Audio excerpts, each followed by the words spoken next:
Hi everyone, it's Mark here again, and today I'm answering your questions on the top 10 anxiety therapy biggest mistakes. So, every day in the clinic, we take on new clients, and we usually see that they've gone through an awful lot of processes beforehand when trying to resolve their anxiety. And it's quite interesting that they wouldn't be coming to us if a lot of those things worked. So I'm going to go through the biggest mistakes people make to save you some time and hopefully save you some money. So the first one is doing absolutely nothing. A lot of people worry, they don't want to move forward, they don't do anything to change their anxiety, and it doesn't work. In fact, what happens is it just gets worse over time. It doesn't just miraculously heal itself. We need to be doing something. So there's a popular psychology saying that says, for things to change, we have to change. And that's really important. Sitting back and doing nothing, it's just going to get worse over the time. Number two, not having a goal.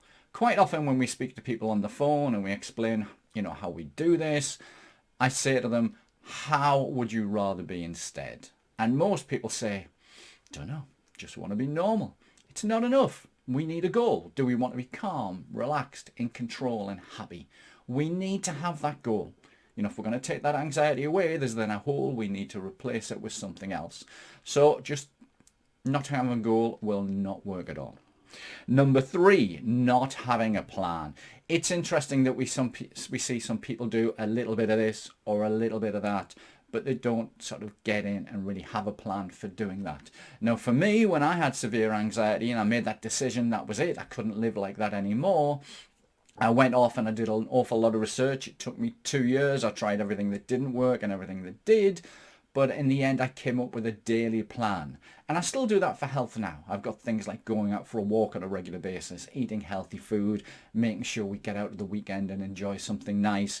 It's worth having a plan because it makes this so much easier. Number four, not taking consistent action. Again, a little bit of this, dipping your toe in the water, doesn't work. We need to go hell for leather with this, as people say, to make sure that we're doing something, we've got a consistent plan, and we're doing consistent activities with the little exercises that we teach you and help you with. Again, this makes things so much easier. Number five, not seeking expert help. So first of all, not seeking help, things don't usually change. You can use self-help. It helps with some people, it doesn't with others. But one of the things we find that does help is finding expert help. However, finding that expert isn't as easy as you think. As I mentioned, an awful lot of people have tried lots of different things. And one of the things we see regularly is people say, I've tried hypnotherapy before. Now, we don't just use hypnotherapy. We use a combination lock approach to handle all the different bits of anxiety. But one of the things you'll find is if you've got somebody that we call a GP, a general practitioner, if that's a hypnotherapist that does a little bit of weight loss, a little bit of stop smoking, they're not an expert in anxiety. And that's why we've niched in anxiety, and that's what we deal with all the time. We do a few other little things, but we deal with this day after day, and you've seen the results in our Google reviews. So find an expert, whoever it is, go out, look at the reviews, make sure they're genuine, make sure they're qualified and insured and everything else under the sun that you need to do. And this process will be so much easier for you when you find that expert and you work with them. Number six, not being willing to make changes. Now, the reason why we usually have anxiety is because we're doing something wrong. You might not be aware of it, and we'll identify that as we work with you, but we have to be willing to make some changes. So to give you a great example, we had a lady a few years ago who was suffering really bad panic attacks and really bad anxiety attacks. And when we went through a lifestyle to identify all the triggers, it was always following a good night out. And she was drinking almost every night of the week, and then she would feel awful for the next day. This would stop her going to work. It was messing up her social life, but then it'd get round to the next night and she'd start to feel better and she'd have a skinful. And we said to her, this needs to stop. We can help you to stop drinking, but you need to stop it. And she wasn't willing to make that change. For other people, we've seen that it's a certain food that's causing the problem, or there's something in the relationship. And if they're not willing to make those changes, it's not going to work. Number seven, leaving it too long. Sadly, every week we turn away 4 or 5 people that we feel we can't help. Now, one of the problems with anxiety is typically over time it gets worse. For some people it goes up and down. but for most people it gets worse. And the problem is if it gets too severe, it's not something we can help with. Then you're stuck with taking medication for the rest of your life, and that causes a whole host of other problems. So don't leave it too long. As soon as you realize you've got anxiety, get out, find an expert, get some help. The sooner you do it, the shorter and the cheaper that treatment will be. Leaving it too long for some people, months and months and months. Number 8, spending all your time trying to find out why. Now, with anxiety, you can spend forever trying to find out the cause of it, or you can spend that time, that focus, on getting yourself on how you want to feel instead.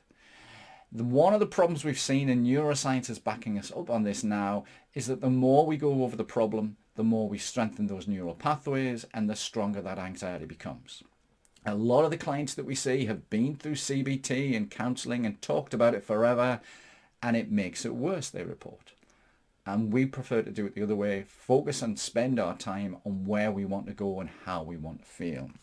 Number 8, very similar, focusing on anxiety all the time. An awful lot of the clients that we see spend all their spare time in Facebook support groups for anxiety. Now, some of them are really good, but some of them just talk about anxiety and symptoms of anxiety and the problems of anxiety and anxiety at work and anxiety at home and anxiety, anxiety and anxiety. That's not where we want to be. Again, we want to be focusing on being calm, relaxed, and how we want to feel.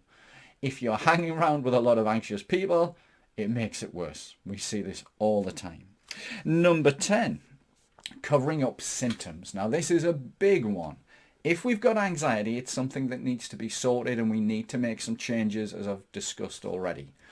If we cover up the symptoms, we're not fixing the problem. And the way that we cover up the symptoms, for some people, they eat. For other people, they get into drugs or alcohol. Or other people go into prescribed meds. Now, sometimes prescribed meds are needed, but it doesn't fix the problem. It covers it up. And usually what happens when people do this is that causes problems further down the line. It might work for 5 or 6 years, but then all of a sudden the meds don't work anymore. They have to change the dosage. The side effects get too bad, and we get lots and lots of problems. So don't cover up the symptoms. They're there for a reason. It's your body telling you there's a problem, but then we need to spend our focus on putting it right. Now, as a bonus, the question is, what is the biggest thing, the most effective thing I can do today to sort my anxiety out? And the answer to that is, go and find an expert. You need to start doing something on a daily basis, have that plan of action, know what you need to be doing, looking for the triggers. And if you find somebody who can help you with that, it makes the whole process much easier. You know, we've seen people for years and years going through therapy, spending thousands and thousands of pounds. And if you work with us, typically the results you'll see is that within 4 to 6 weeks, you'll have dramatically brought that anxiety down. And for most of those clients, around about week 6 or week 7, they eliminate the problem for good and move it to a benefit. So if you wanted to do that with us, look for the link below. You can book yourself an assessment call, or you can look for the free anxiety relief pack and start doing something to sort this out. I remember how bad it was. For me, they were going to class me disabled at 16. I had a bad stammer, I had depression, I had anxiety, asthma attacks and all sorts of things. And I got so sick of it, that was the day I said, that's it, I've had enough, I need to find a way to sort that. And there was no help at the time. I went off to the local library and I studied everything you could imagine. And within 2 years, I was out working as a disc jockey with no stammer, lots of confidence, and I'm a totally different person.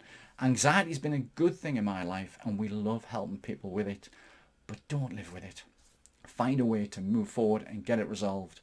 And one of the first ways all of our clients do it is they go to that link below and they book that assessment call. Thank you so much for watching. If you've liked this video, please give us a like, subscribe, ring the bell. You know what you need to do.